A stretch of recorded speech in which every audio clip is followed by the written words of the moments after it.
150-200 বিঘার মতো জমি আমার ক্ষতি হয়ে গেছে। বাদাম বাড়তে হয়নি, এই যে বাদামের অবস্থা। যমুনা নদীতে আকস্মিকভাবে পানি বৃদ্ধি পাওয়ার ফলে সিরাজগঞ্জের চৌহালি উপজেলার যমুনার চর অঞ্চলের যে বাদাম ক্ষেতগুলো রয়েছে সেগুলোর কিন্তু অনেক অংশই তলিয়ে গেছে।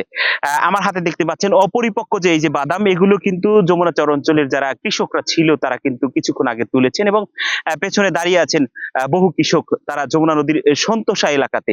এখানে যমুনা নদীর যে চর অঞ্চলের নিম্ন অঞ্চল রয়েছে সেই নিম্ন অঞ্চলগুলা কিন্তু নদীর পানি প্রবেশ করবার কারণে এই বাদাম, যে অপরিপক্ক বাদাম ছিল সেগুলো আসলে অসময়ে তাদেরকে তুলতে হচ্ছে। তারা বলছে এই চরাঞ্চলের বাদাম চাষে বাম্পার ফলনের যে সম্ভাবনা সেটা ছিল, তবে কিছুদিন আগে যদি আসলে বাদামের বীজগুলো তা কৃষকদের হাতে পৌঁছে দেওয়া হতো তাহলে হয়তোবা এই অসময়ে আকস্মিক বন্যার আকস্মিক যে পানি বৃদ্ধি পাওয়ার কারণে যে ক্ষতিগ্রস্ত হচ্ছে কৃষকরা সেটা আর হতে হতো না।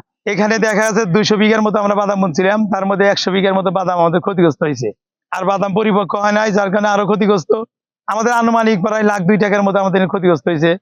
আর আমাদের আমরা এখানে একটা গ্রুপ আছে, আমাদের 20 জনের গ্রুপ। এই গ্রুপে আমরা মিলে আমরা আবাদ করি, কৃষি প্রণোদন আমরা এই 20 জনে নেই, নিয়ে আমরা কৃষকদের মাঝে দেই এবং কি সেই জিনিসটা আমাদের ক্ষতিগ্রস্ত হয়েছে। আমরা চাই মাননীয় কৃষি কর্মকর্তা আমাদের মাঝে উপস্থিত আছেন। আমি থানা কৃষি কর্মকর্তার প্রতি আহ্বান জানাবো যে আমাদের এই সন্তোষা বুলাকে যাতে আগাম বীজ দেওয়া হয় আর ক্ষতিগ্রস্তর জন্য $1,02,000 জানিবে এই কৃষকদের প্রণোদনা দেওয়া হয়। আমাদের বাদাম এখানে তলা যাচ্ছে, নদীর পানিতে এসে বহু বাদাম তলা যাচ্ছে। বিঘা 200 বিঘা বাদামের ভিতরে 100 বিঘা তলাই গেছে। আমাদের সামান্য কিছু বাদাম টান দেওয়া আছে, যে পানির ভিতরে আছে, এগুলো আমরা কিছু কিছু তুলে মানে পানি দিয়ে ধুয়ে টানে তুলতেছি। আমাদের বহু স্বপ্ন ছিল যে এই সমস্ত বাদাম তুলে আমাদের সংসার জীবিকা করব, কিন্তু তা হলো না, পানিতে সব তলা যাচ্ছে। আমাদের বাদাম বেশ বাম্পার ফলন হচ্ছিল, কিন্তু এই অপরিকল্পিত মধ্যে এখনো বাদাম পুরাটা বাড়তি হয় নাই। ঠিক আছে, সেজন্য আমরা ক্ষতিগ্রস্ত হতে হচ্ছে এবং বন্যার কারণে আমাদের সকল বাদাম তলায় যাচ্ছে। ঠিক আছে, আমরা একটা আইডিয়া যে আমরা প্রায় $1,02,000 মতো আমরা ক্ষতিগ্রস্ত হব।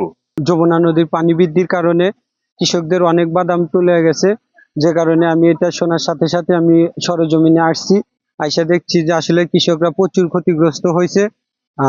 আমি কৃষকদের পাশে থেকে সহমর্মিতা এবং সহযোগিতার হাত বাড়া দেওয়ার চেষ্টা করছি। আমি তাদেরকে তালিকাভুক্ত করছি, পরবর্তী কোনো ফসলের প্রণোদনায় যেন তারা যেটা চাষ করে সেটাতে আমি তাদেরকে ঢুকিয়ে দিয়ে তাদেরকে আর্থিকভাবে একটু উপকৃত করার চেষ্টা করব। আসলে বোঝেন যে প্রাকৃতিক দুর্যোগের কারণে যে পরিমাণ কৃষকের ক্ষতি হয়েছে, এই পরিমাণ ক্ষতি আসলে কোনোভাবে পোষানো যায় না, কিন্তু আমাদের সরকারের পক্ষ থেকে যতটুকু সার্বিক সহযোগিতা করা সম্ভব হয় আমরা মাঠে থেকে এটা করার চেষ্টা করছি।